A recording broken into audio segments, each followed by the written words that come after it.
Politics and television. By the end of the 20th century, they were virtually inseparable in America. What better forum to carry on the debate necessary for a free and democratic society? It started with what is now called the Great Debates in the 1960 presidential election. Watched by 70 million Americans, the participants were the Democratic candidate for president, John Kennedy, and the Republican, Richard Nixon. Richard Nixon was the arch-enemy of communism and the scourge of liberals.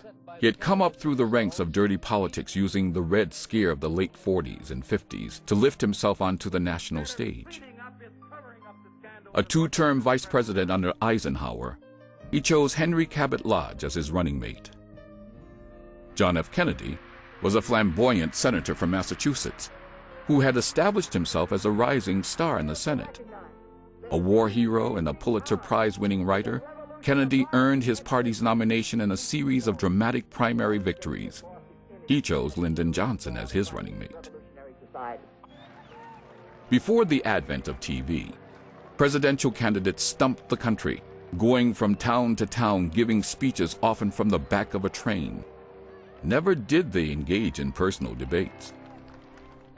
But television changed all that when Nixon and Kennedy agreed to a series of 4 televised debates in which the candidates would answer questions from newspapermen. At last, people would see their candidates face off in a competition of wits and intelligence. Last 25 years, the Republican leadership has opposed. I know what it means to see people who are unemployed. In August, Nixon had seriously injured his knee and spent 2 weeks in the hospital. By the time of the first debate on the 26th of September, he was 20 pounds underweight, his color pasty. He arrived at the television studio in an ill-fitting shirt and refused makeup to lighten his perpetual 5 o'clock shadow. Kennedy, by contrast, had spent September campaigning in California. He was tan, confident, and well-rested. I had never seen him looking so fit, Nixon later wrote. In substance, the candidates were evenly matched. Indeed, those who heard the first debate on the radio pronounced Nixon the winner.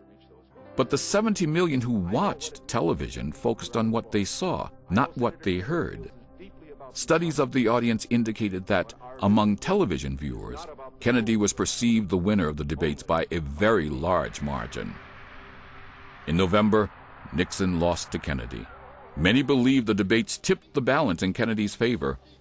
From that point on, political candidates had a new requirement for elective office: television charisma.